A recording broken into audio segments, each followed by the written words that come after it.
Should the Rams have traded for Micah Parsons? Is this the best Rams roster ever? What is the plan for Matthew Stafford's back? All that more coming up next on Locked On Rams.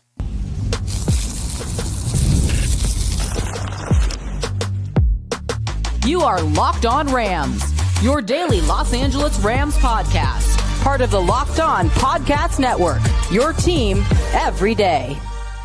What is up, Ramily, and welcome to another episode of Locked On Rams, your daily podcast covering your Los Angeles Rams, free and available wherever you get your podcasts. Locked On Rams, part of the Locked On Podcast Network, your team every day. We're also available over on YouTube, so if you haven't yet, do me a huge favor. Hit the subscribe button, hit the notification bell, and if you want to support the show every single day, every episode, hit the like button, drop a comment down below. Podcast listeners, write us a review or read on this show. My name is Doug McCain. Friends call me DMAC. You can follow me on X and Instagram at DMAC_LA.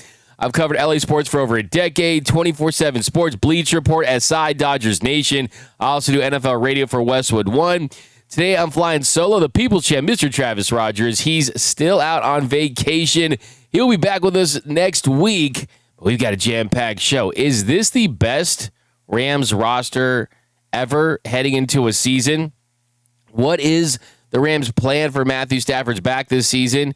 Did the Rams miss out on Micah Parsons? Should they have traded for him, given up more picks, more assets? We're going to get into that, but first, today's episode of Locked On Rams brought to you by Game Time. Download the Game Time app, create an account, use code LOCKEDONNFL for $20 off your first purchase. All right, so the big trade heard around the world. Micah Parsons. First of all, imagine being a Dallas sports fan. You lose Luka Doncic and Micah Parsons in less than a year. It's got to be rough to be a Dallas fan. I mean, it's just got to be rough to be a Dallas sports fan. But the question here, we'll just talk about this for a few minutes, is the Rams missed out on Micah Parsons. Should they have traded more? They had that additional pick that they got after the Falcons traded up in the draft, and the Rams moved out of the first round. They got that extra first-round pick, and that pick, is it for a quarterback in next year's draft? Is it for a win-now piece? I think it's about just stockpiling that war chest and using it and being flexible. Well, ultimately, Micah Parsons was traded to the Packers. And the first thing I look at when I look at this deal is the money. A 4-year, $188 million contract.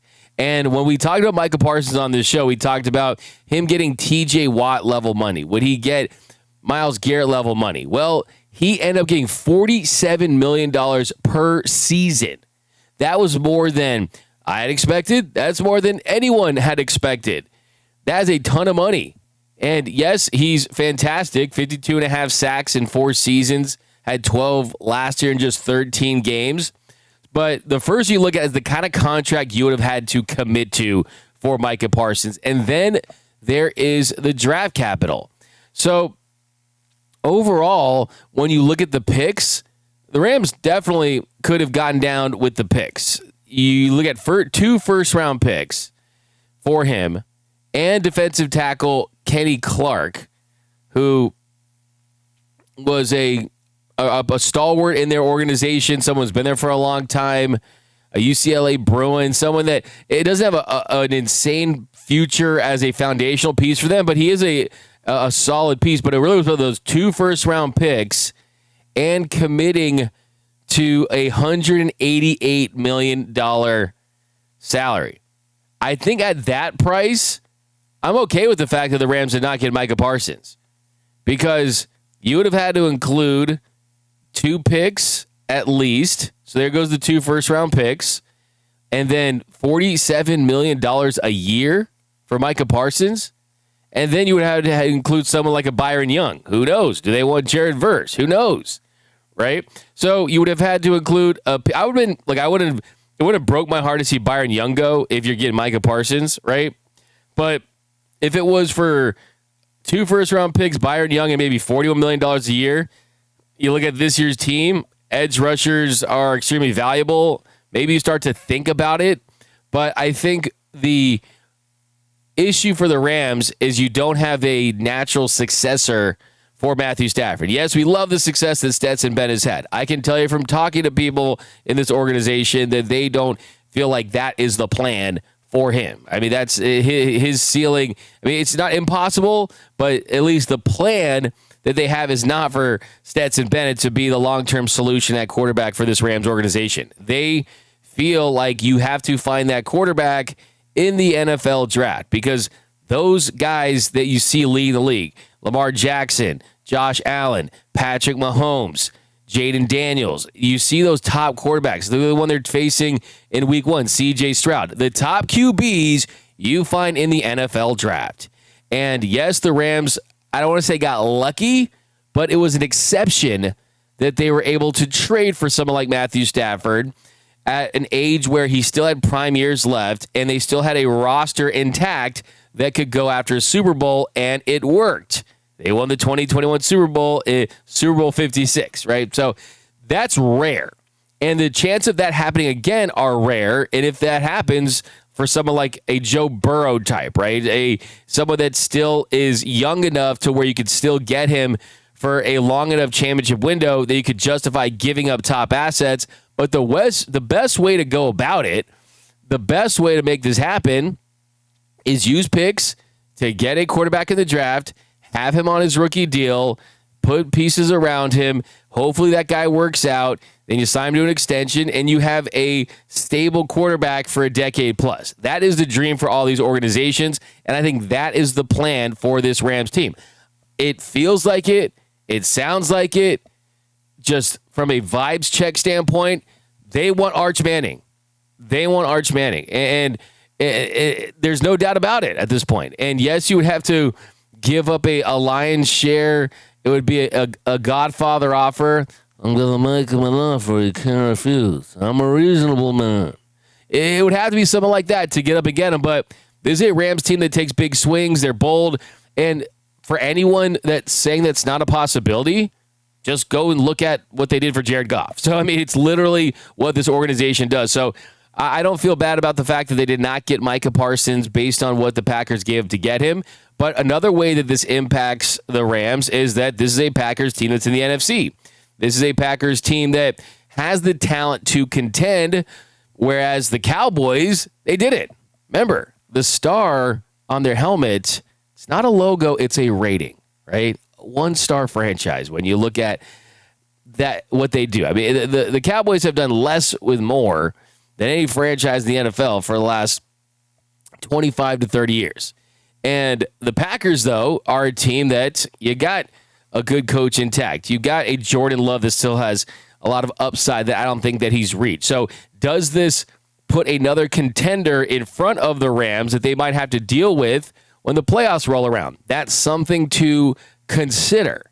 And then you look at this Rams team, and look, you got Jared Verse, you got Byron Young, and you got a really, really quality defensive line that I don't think has maxed out on their potential either. So we'll see. Does your plan change? Is it Rams-Eagles in the NFC Championship game, or is it Rams-Packers? I mean, we'll see. But I'm not losing sleep over this Micah Parsons deal. It would have been nice under the right circumstances, but man, this is paying hotel. This is paying like hotel minibar prices at the Ritz-Carlton for Micah Parsons, and that's a pretty paid to get a player of that caliber. The Rams, you need a quarterback, right? You can't have that. You need to think about the most important position in sports before you go and trade for a guy like Micah Parsons. It's like you don't want to lease a Porsche so you don't have a functioning toilet, right? And after Matthew Stafford, which is this year and the next, you got to start thinking long-term, because this is an organization that does not want to fall off a cliff and not contend for decades, right? Like some of these organizations. They do not want to become the Raiders, right? The Rams want to be a stable organization that you're also taking advantage of Sean McVay and his prime as a coach too. And I know that Sean McVay and Les Snead, they want to put a quarterback that can take this team to the top. Remember, when this team won Super Bowls, it was a great quarterback play. Kurt Warner, Matthew Stafford. When you didn't have great quarterback play in the Super Bowl, Jared Goff, what happened? So I think this really top of mind for this organization, and I do not think they are going to regret not trading for Micah Parsons. But coming up next, what is the plan for Matthew Stafford's back? And Kevin Demoff, he says that this is the most talented Rams roster. Is this the most talented Rams roster, the 2025 Rams? We're going to compare to 2018, 2021, last year's roster. That's coming up next on Locked On Rams. Hey, Locked On Rams fans, are you still paying full price for gas? Stop leaving money behind. Get real cash back every time you fill up with the free Upside app. Simply download the free Upside app in the App Store or Google Play right now and start earning cash at the pump today. Use my limited time promo code TOUCHDOWN, that's TOUCHDOWN, and get an extra 25 cents back per gallon on your first fill up. You could make up to $300 a year just from buying the gas you already needed. At first, I thought it was too good to be true, but it's totally legit. Real people are getting paid just to make their daily commutes, and you can too. Plus, you can cash out anytime to your bank account, PayPal, or an e-gift card for Amazon and other brands. Don't let this offer drive on by. Download the free Upside app now. Use my limited time promo code TOUCHDOWN for a limited time 25 cent per gallon bonus. That's promo code TOUCHDOWN. Offers vary by user and location. Go to upside.com for terms and conditions. And a reminder that today's episode of Locked On Rams is brought to you by Game Time. NFL season is back, and honestly, there's nothing better than being in the stadium surrounded by fans cheering on your team. But let's be honest, getting tickets can be a hassle. Between queues, login screens, and prices jumping at checkout, it's frustrating. That's why I use Game Time, the app that gives the advantage back to fans. Game Time is fast, easy, and backed by the Game Time guarantee. You always get 100% authentic tickets delivered on time at the best price. Plus, all fees are included, so the price you see is the price you pay. That's my favorite thing. There's nothing worse than, oh, cool, like I'll spend this amount on the ticket. Boom, add it to cart. Boom, see the fees. And then you're like, oh, wait, this is like double the price I thought it was going to be. That's never the case with Game Time. I pulled up Game Time, and in just a couple of taps, I saw amazing deals. I'm talking about your favorite NFL games as low as $100. And the app is awesome because you can see your seats, you can compare prices, and it's very simple. I could even see the exact view from my seat before buying it. And then you sit down, you're like, wow, this is like what I saw in the app. So it's what you see is what you get with Game Time. I love the zone deals too. You pick the section, Game Time picks the seats, and you save big. Honestly, it's faster, cheaper, and less stressful than any other way I bought tickets. Download the Game Time app, create an account, use code LOCKEDONNFL for $20 off your first purchase. Terms apply. Again, that's promo code LOCKEDONNFL, LOCKEDONNFL for $20 off. Swipe, tap, ticket, go. Download Game Time today. And we are off and running here on Locked On Rams. Thank you for making Locked On Rams your first listen every single weekday.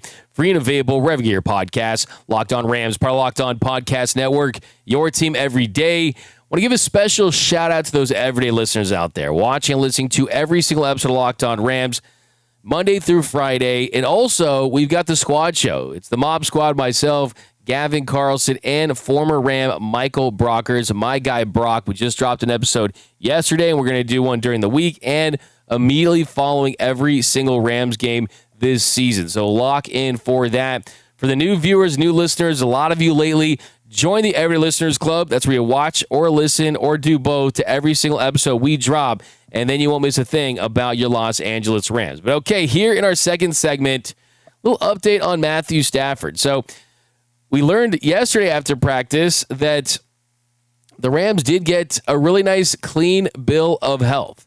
A clean bill of health for the Rams. And that's definitely what you want to hear. I mean, you had perfect attendance on Thursday, and McVay said, quote, everybody was back out there for the team scrimmage this morning. So that was a real positive. We're getting healthy at the right time. Matthew Stafford has participated in every practice since getting back into action last week. That's a really good sign for not only the long term, but the fact that, hey, they're going to have him for week one. And that was something that we were worried about. You want to get off to a really good start this season, and part of that is having your QB that has won a Super Bowl for you under center. So the fact that he has participated, hasn't had any setbacks, that's a positive sign. Then also Alec Jackson, he'll participate in every practice next week as the Rams get ready to host the Texans. So that's another major positive sign because it's week 0, and even Alec Jackson is expected to practice all week next week. So that's very, very good. I mean, that's awesome news. So you got everyone healthy, and you just got to avoid, hey, don't trip and fall, right? Don't stub your toe in the dark on the dresser when you're at your house. I mean, just don't step on your kids' Legos. I don't know. You can't have any random injuries heading into this, but the names we needed to hear to be ready, the big question marks, well, we've got the answers to those, and it's positive news. Stafford, Alec Jackson looked like they are good to go, according to Sean McVay. But that does not mean that there's not going to be some level of maintenance for these injuries. NFL insider Dan Graziano, he reported yesterday that the Rams are going to manage and maintain Stafford's back throughout the season, that it could require some maintenance this year. Dan Graziano wrote, "My understanding is that this isn't something the Rams expect to sideline Stafford for a long period of time or affect his play early in the season, but that it is something that will need to be monitored and managed throughout the season. That means there could come a week when Stafford feels he can't play through it, and that's where you can see backup Garoppolo, who started one game last season, having to step in and keep things humming. Again, I expect Stafford to tough this out and make it through the season. This Rams team has him convinced he can win another Super Bowl before he's done, but it might not always be the smoothest process." So I think that's a good approach. I think that is a realistic approach. I think that a lot of this is a good challenge for the offensive line to keep him vertical as much as possible so he doesn't take any big hits. Because the first time you see him get rocked and he gets up slow and the production falls off for whatever reason, you're going to start hearing those questions. And we'll see. I mean, I'm sure he's getting around-the-clock treatment and maybe learning some new techniques and finding other ways to fix this issue. I've heard of guys working on their core, working on their hips, working on their flexibility. I mean, until you suffer an aggravated disc, and that's not a herniated disc, by the way. It's an aggravated disc. I mean, you're not going to take every measure to try to make sure that you're okay with it. And I think that that's something they've been exploring as well. So, look, if it's Garoppolo that gets a call, that gets a start, it's not Rippin. It's not Brett Rippin. Right. And I think that Sean McVay, this organization, is very confident in Jimmy Garoppolo. He's got a lot of experience, mostly good, some of it bad, regular season and playoffs. But he knows the offense. He can lead this offense. And if it's a game or so, 2 games, whatever it may be, if that would be the case, the season would not be over. It wouldn't be Brett Rippin, season's over. Jimmy Garoppolo, it's, hold down the fort until Matthew Stafford gets back. So we just can't have a 2022 Matthew Stafford season where he missed half the year. That's what you can have. You just have to make sure that he's playing 80, 90% of the season, and you feel good about this team's chances of winning the division. Okay, so coming up next, Rams president Kevin Demoff says the 2025 Rams are the most talented team that they've had since returning to Los Angeles. Is that true? We're going to compare rosters with the previous great Rams teams since they've moved back to LA. That's coming up next on Locked On Rams. And a reminder that today's episode of Locked On Rams brought to you by Prize Picks, the daily fantasy platform that lets you turn your football predictions into real rewards. Preseason is already heating up. In fact, preseason is already over, and college football is starting this week. Whether you've got your eye on big-name quarterbacks or breakout running backs, Prize Picks makes it easy to get in on the game. For this weekend, Prize Picks is offering major max discounts. Dak Prescott max discount for the Thursday opener against the Eagles. And then whatever players you're excited for, whether it be Joe Burrow, Saquon Barkley, Josh Allen, Aaron Rodgers. For me, it's the Rams. It's Matthew Stafford and Kyren Williams and Devontae Adams and Puka Nacua. There's going to be over-under receptions and touchdowns and things like that, and that's what I've taken advantage of in the past. And Prize Picks is a simple way to play. You just pick more or less on 2 to 6 player stat projections. If you get your picks right, you could cash in and win up to 2,000 times your money. I've used Prize Picks for a few seasons now, and I love how simple it is. I get a lineup in before my coffee finishes brewing. The flex play option is a total game changer. Even when one of your picks misses, you still double your money. Prize Picks puts their members first, so all withdrawals are fast, safe, and secure. And yeah, I've had that flex option too. I mean, it's just a game changer. I mean, even when one of my picks misses, I still double my money. It's a good move. So download the Prize Picks app today and use code LOCKEDONNFL to get $50 in lineups after you play your first $5 line. Let me say it again. Download the Prize Picks app today and use code LOCKEDONNFL to get $50 in lineups after you play your first $5 lineup. That's code LOCKEDONNFL to get $50 in lineups after your first $5 play. Prize Picks, run your game. We're going to shift gears to a comment that Kevin Demoff made. Kevin Demoff, who he was included in a list about the biggest game changers in the NFL.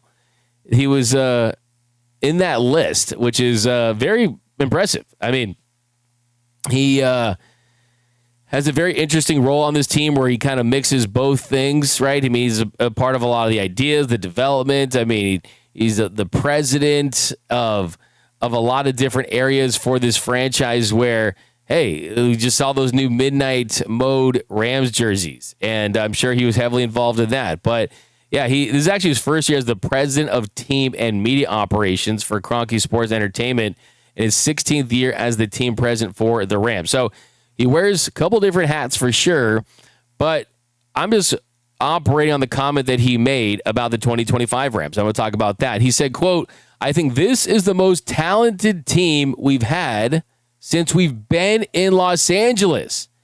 I think that's what's exciting from a true perspective as a Rams fan." That's bold. That's pretty hot because there was a team in Los Angeles that had Aaron Donald that won a Super Bowl just a few years back in 2021. So let's do some comparing and contrasting with this roster compared to, let's start with the 2021 and 2025 comparison. And then later I'm actually going to do a little micro comparison between how much better this roster is from the 2024 roster and the upgrades there. So 2025, Matthew Stafford. 2021, Matthew Stafford. 2025, Kyren Williams. 2021, Darrell Henderson. So already I like the running back for this team versus the running back for 2021. We know you had like Sony Michel, guys like that, but still, Kyren Williams is a top 10 back, best back since Todd Gurley. 2025, you have Puka Nacua. 2021, you have Cooper Kupp. So from a receiver standpoint, this is the juggernaut. Edge goes to Cooper Kupp. That was Super Kupp that year. His cup runneth over with a record-breaking season that will not be topped anytime soon, in my opinion. So it goes to them. But the number 2 spot's pretty interesting because you've got Devontae Adams and Robert Woods and Odell Beckham Jr. And Odell Beckham Jr. was a difference maker for sure, but we haven't seen what Devontae Adams is capable of. I think there's a world where Devontae Adams could be better than that version of Odell Beckham Jr., but hey, we saw what OBJ did in the Super Bowl before getting injured, get the touchdown. He was big when they were able to acquire him. Then Tutu Atwell versus Van Jefferson. I think upside play, I go with Tutu. We'll see how they use him. Kind of a push there, but I think Tutu gets a slight edge. And then it's a older version of Tyler Higbee versus a younger version of Tyler Higbee. Got to give the edge to the younger version. Then this is definitely one that goes to the 2021 team. That is left tackle Andrew Whitworth. Big wit, just an absolute rock for this franchise. One of the Rams greats, a culture changer, a game changer. When the Rams have won Super Bowls, it was Orlando Pace and Andrew Whitworth, right? If you don't have a left tackle, a lot of times you're left out. And Whitworth was that man for this organization. Then Alaric Jackson, still good, but not Andrew Whitworth. Then you got David Edwards versus Steve Avila. That's an interesting one, but I go with the experience of David Edwards. Steve Avila needs to kind of have a bounce back year. Now, I don't want to say he had a sophomore slump, but I want to see him build on that promising rookie season. Then you got Coleman Sheldon versus Brian Allen. Then you got Kevin Dotson versus Austin Corbett. Austin Corbett was really good for this team. Kevin Dotson always really good too, especially in the run game. That one's tough, but we like Corbett there. Then you got Rob Havenstein versus Rob Havenstein. So, I mean, that's pretty serious right there. You got a young guy versus an older one. And then you look at the defensive side. So I think for offensively, I mean, it's a younger Matthew Stafford that's not dealing with a back with Cooper Kupp. I think offensively, the questions I have for the 2025 is, does Terrence Ferguson become a thing? And for anyone to say, well, he's a rookie. Well, so was Puka Nacua a couple years ago. And if he can have a big impact and be a flex kind of vertical tight end, that changes this offense. Do you get something from Jarquez Hunter, a more explosive back? I think this backfield has the potential to be a much better backfield than we saw in 2021. So I think you'd have a better running game. I think that your tight ends could be a little more dynamic. And I also think that if Puka emerges and Devontae, I think the sum could be better than their parts with Puka and Devontae versus Kupp and OBJ potentially, but it's tough to go against that prime year of Kupp. So I still got to give them the receiver advantage. And then you got Andrew Whitworth. I think that offensive line with a younger Havenstein and Corbett, that was a really solid offensive line. So, yeah, I mean, I think right now I'll go 2021 offense, prime Stafford and the gang. But this year, I'm very interested to see how the running backs continue to emerge and what the receivers look like. And do you change the way you go about tight end with some 12 personnel and Terrence Ferguson? And I know they're excited about that possibility. Now, on the defensive side, this one's interesting. You got Kobe Turner, Aaron Donald. Not even going to speak on that. Not even going to respond on that. We know AD is AD. A'Shawn Robinson, Braden Fisk. You got Sebastian Joseph Day, Poona Ford. Poona Ford, massive run stuff. We haven't seen how that looks. Troy Reader, Omar Spates, Ernest Jones, Nate Landman. For 2021, you got Leonard Floyd versus Jared Verse. You've got Justin Hollins, Von Miller versus Byron Young. So when you look at the D-line, you got to go with one that includes Aaron Donald. With the linebackers, you got to go with the one that had Ernest Jones at a younger age. And then for the edge rusher, they traded for Von Miller, which was big. You had Leonard Floyd, but Jared Verse, he's a monster. We'll see what he looks like in year two. And then Byron Young. I still, D-line 2021, edge rusher, I'll go with 2021. The big advantage that 2021 has, though, is the cornerbacks. I mean, you had Jalen Ramsey, Darius Williams versus Akella Witherspoon, and an older version of Darius Williams. Then David Long versus Kobe Durant. Taylor Rapp versus Quinn Lake. Jordan Fuller versus Cam Curl. Matt Gay versus Joshua Carty on the special teams. Johnny Hecker versus Ethan Evans. So you had more experienced special teams. You had a defense that had stars at every level, really. So, yeah, 2025, lots of young potential. Jared Verse taking a big step forward could change this conversation. Kobe Turner and Braden Fisk taking a leap forward could change this conversation. But, yeah, I mean, it's kind of hard not to go with the team that won the Super Bowl, right? At least right now. So I think that I'm going with that team. I mean, the secondary is where it's at. I mean, it doesn't get better than Jalen Ramsey at cornerback at that age. I mean, really. I mean, even you go back to kind of the 2018 team that had Marcus Peters and Aqib Talib and guys like that. I mean, that was a really good secondary as well. So, yeah, is this the most talented team ever? I would say TBD. They have to prove it. Is it the most talented team since they've won a Super Bowl in 2021? The answer is yes. And the one constant is Matthew Stafford. I think that 2018 team was interesting. That 2018 team was really, really interesting. And man, I mean, that's Gurley, but of course you had the knee injury. Receivers, Woods, Cooks, Cup got injured. Think that 2021 and 2025 had the receiver edge. Still had Big Witt. You still had Higbee. You had Roger Saffold and that squad. Havenstein was still there. You still had AD and Dominican Sue. Michael Brocker's our guy. So, yeah, that was a good team too, but I would rank it 2021 and then 2025, then 2018, because 2025 has Stafford and 2018 had Jared Goff. So, interesting take, but I'm going with the 2021 Super Bowl winning Rams still. But that's going to do it for this episode of Locked On Rams. My name is Doug McCain. You can follow me on X and Instagram at DMAC_LA. Also, it's another big moment on Locked On. College football fans, Locked On and Fire TV present College Football Kickoff, your ultimate college football weekly preview. Drake Toll of Locked On Big 12 leads the conversation alongside two-time AP Coach of the Year, Gary Patterson, former college star Jesse Holley, and Locked On's local experts. A college football preview only Locked On can do. Catch College Football Kickoff every Thursday throughout the season, only on Fire TV. And until next time, whose house? It's Locked On Rams house.